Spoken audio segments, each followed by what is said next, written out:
खोकीधारक उपाशी, खोकीवाल्याला न्याय मिळालाच पाहिजे, खोकीवाल्याला न्याय मिळालाच पाहिजे, भाजीवाल्याला न्याय मिळालाच पाहिजे, आज गाडीवाल्याला न्याय मिळालाच पाहिजे, महापालिकेच्या भ्रष्ट कारभाराची चौकशी झालीच पाहिजे, महापालिकेच्या भ्रष्ट कारभाराची चौकशी झालीच पाहिजे, खोकीवाल्याला न्याय मिळालाच पाहिजे, खोकीवाल्याला न्याय मिळालाच पाहिजे, आज गाडीवाल्याला न्याय मिळालाच पाहिजे, भाजीवाल्याला न्याय मिळालाच पाहिजे, भाजीवाल्याला न्याय मिळालाच पाहिजे। भैया तुम आगे बढ़ो, हम तुम्हारे साथ हैं, भैया तुम आगे बढ़ो, हम तुम्हारे साथ हैं।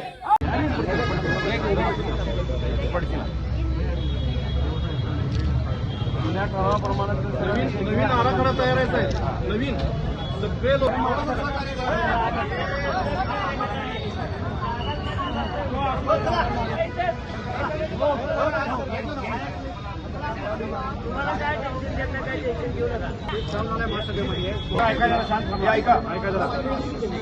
शांतता बाळा 2 मिनिटं फोटो काढतो नवीन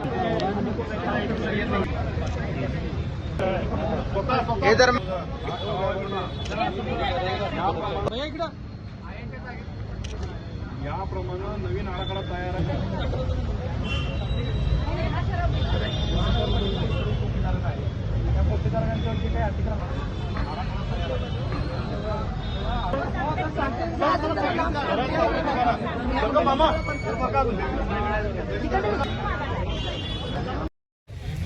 सांगली शहरामध्ये, सांगली मिरज कुपवाड शहरामध्ये हे शहर सुंदर दिसलं पाहिजे, स्वच्छ झालं पाहिजे याच्या नावाखाली खोकीधारकांवरती, हातगाडीवाल्यांवरती, पथविक्रेत्यांवरती कारवाई केली जाते।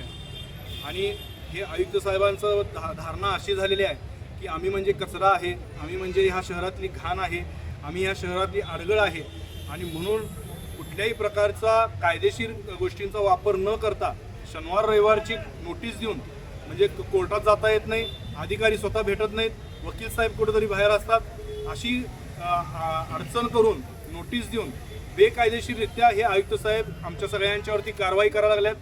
जिथं त्यांना कायदेशीर वापर करता येत नाही तिथं आमच्यावरती अंमली पदार्थ विक्रीचा, गांजा विक्रीचा, चरस गांजा विक्रीचा आरोप आमच्यावरती लावतात आणि असे खोटे नाटे आरोप करून हे कारवाई करायला लागलेले आहेत।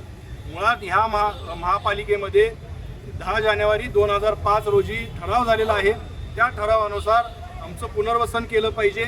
आज ह्याच्या आधीचे आयुक्त IAS होते, यांच्या आधीचे अधिकारी आयुक्त म्हणून इथं बसले होते, त्या सगळ्यांनी मिळून ह्या शहरातले किमान 1,500 ते 2,000 लोकांचं पुनर्वसन होईल, हे शहर अतिशय सुंदर आणि स्वच्छ दिसेल अशा पद्धतीचा आराखडा तयार केलेला आहे। या आराखड्याप्रमाणे या सगळ्यांचं पुनर्वसन होऊ शकतं। यामध्ये महापालिकेला 1 रुपया स्वतःचा घालायचा नाही आहे, पण त्यांचं उत्पन्न वाढ यातनं होणार आहे। असं सगळं असताना हे आयुक्त साहेब मनमानी पद्धतीनं कारवाई करायला लागल्यात। ते म्हणतात मला शासनानं पाठवलंय, मी शासनाचं ऐकणार। आयुक्त साहेब, शासनानं तुम्हाला लोकांना मारायसाठी पाठवलेलं नाही आहे, ही सांगली वाचवण्यासाठी, या लोकांचं काहीतरी चांगलं करण्यासाठी तुम्हाला पाठवलेलं आहे। तुमची मनमानी आम्ही खपवून घेणार नाही। खरं वास्तविक महासभेच्या नियमाप्रमाणे सांगलीच्या नागरिकांना महासभेमध्ये सुद्धा जाऊन बसण्याचा अधिकार आहे, फक्त तिथं बोलायचं नसतं। पण आज कुणाची अडचण नको म्हणून आज आम्ही इथं खाली बसलेलो आहोत। आम्ही प्रत्येक सन्माननीय नगरसेवकांना पत्र दिलेलं आहे, ठरावाची कॉपी दिलेली आहे, या आराखड्याची कॉपी दिलेली आहे। त्याप्रमाणे आमच्या पुनर्वसनाचं धोरण राबवावं असं आम्ही त्यांना सांगितलेलं आहे।